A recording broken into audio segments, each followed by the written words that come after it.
Hello boys and girls, welcome to my channel. I'm Obscure Angel PT, and for today what I have here is Flatout for Total Insanity.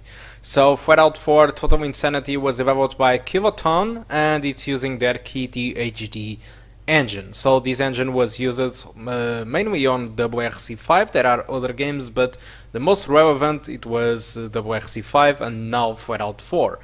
So Flatout 4, Flatout 1, Flatout 2 and Flatout Ultimate Carnage was developed by Bugbear. Bugbear was the creators of the Flatout series, but unfortunately they left the Flatout series and they started developing a game for 3 years now that is on early access called next car game Wreckfest. So it's been 3 years. Many people are not very happy with the game. The game doesn't really resemble the Flatout 2 or Flatout Ultimate Carnage, but more likely Flatout 1, which was more realistic.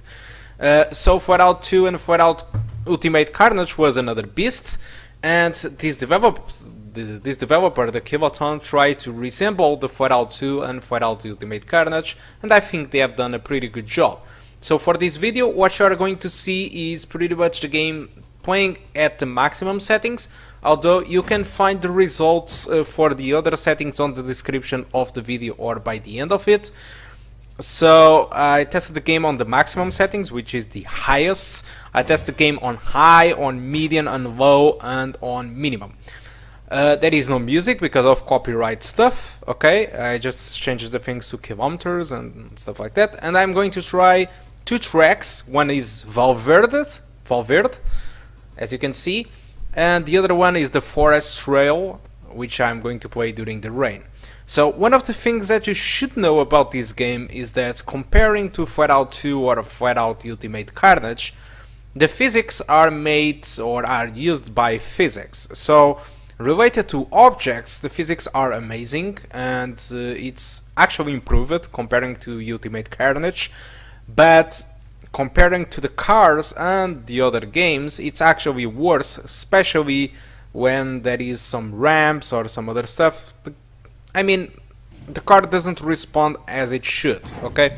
So that's my point. But the game, actually, it isn't bad. It has some bugs like this one. So I have the shadows on the highest quality, but you can't see any shadow. So if I put it again to the highest, you can now have shadows. So this bug, I think it's when you change the settings in-game and then the game doesn't really save the stuff, so you need to exit and enter again in order to apply, or you need to do this, which is change the settings in the middle of the match. This only happens with the shadows, so I'm not really sure why this happens, but only happens with the shadows as far as I know, okay? So, and that's pretty much it. Flatout for Total Insanity. It's, as you can see, very close to Flatout 2 or Flatout Ultimate Carnage. The maps are very similar, although the paths are completely different. Another thing that you should know is that I'm not going to end in first place in any of the races that I'm going to play. That is because I'm taking the slowest car of the game and all the opponents are much better than me. And I have much better cars and much more powerful cars, and because of that it's almost impossible to get in first, and so I didn't make it out on these two tracks, okay? If you want to get this game, you can buy it on Steam. I have a link on the description of the video, but I also have a link there to Kinguin, which you can buy the game cheaper than on Steam if you want to. And by using that link on the description, you are supporting me in order to get more games and more benchmarks too, and better giveaways, okay? So with that, hope you enjoyed the rest of the video, and I do hope to see you soon. Thank you a lot for watching until now. That's all.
Hello boys and girls, welcome to the performance section of the video. So for the Verde, which was the desert track, on the highest settings we got an average of 51 and a minimum of 30, so the game never dropped below the 30s, which was an insanely good news. If you want to play at a lock at 30 FPS, you can use VSync on mod B, which will use double buffer VSync, although the game might sometimes go to 60 and then back to 30s. If you want to have something in between, I should suggest you to use the median, so it's between the 30s and the 60s. Well, it's going to be much more 50s, 60s and 70s. The low and the minimum are the settings that do provide the ability to play at above 60 FPS most of the time, although the minimum is completely unbearable. It just disables shadows and particles.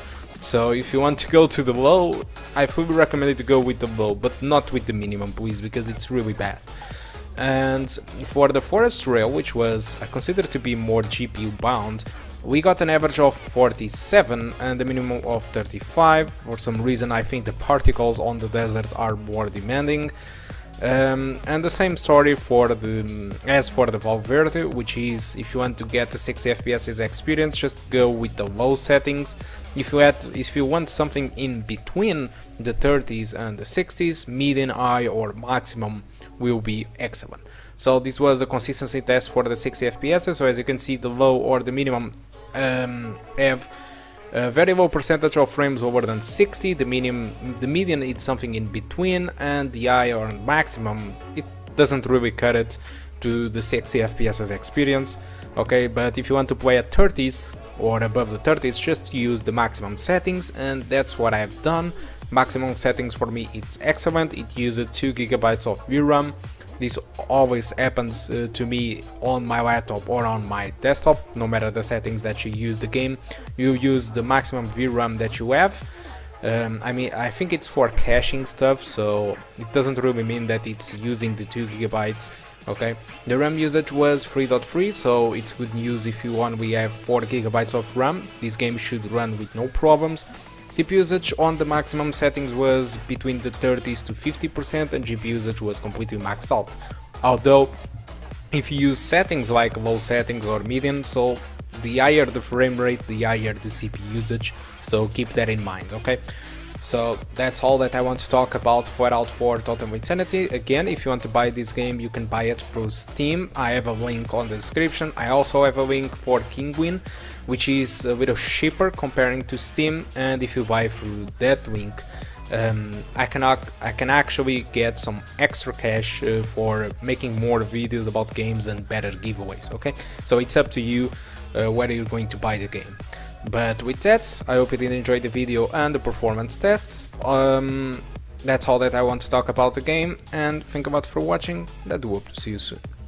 Goodbye.